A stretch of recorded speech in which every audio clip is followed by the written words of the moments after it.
কারণ সংযোগ করা হয়েছে পবিত্র কোরআনুল কারীম তিলাওয়াত করা। সুবহানাল্লাহ। কোরআনুল কারীম কোন মাসে অবতীর্ণ হয়েছে? পবিত্র রমজান মুবারক মাসে অবতীর্ণ হয়েছে। সেজন্য পবিত্র রমজান মুবারক মাসে সবচেয়ে বেশি তিনটা আমল করতে হবে। এক হলো রমজান মাস রোজা রাখতে হবে, দ্বিতীয় তারাবির নামাজ পড়তে হবে, তৃতীয় আপনার কোরআনুল কারীমটা বেশি বেশি তেলাওয়াত করতে হবে। এর ফাঁকে আমাদের কি করতে হবে? ইস্তিগফার করতে হবে। ইস্তিগফার করতে হবে, কারণ আমরা গুনাহ করি।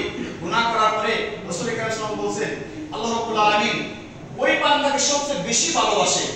সবচেয়ে বেশি ভালোবাসে আল্লাহর যে বান্দা গুনাহ করার সাথে সাথে আল্লাহ রাব্বুল আলামিনের কাছে তওবা করে, ইস্তিগফার করে।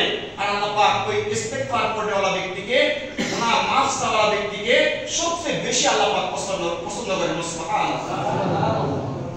আজকে আমরা রমজান মাস পেয়েছি, বরকতময় মাস পেয়েছি।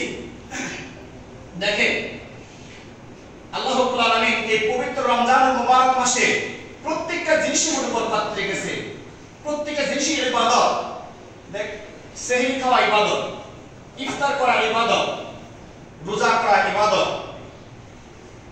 এই যে আল্লাহ পাক আমাদের জিনিসে প্রত্যেকটা কাজকে ইবাদত করেছেন।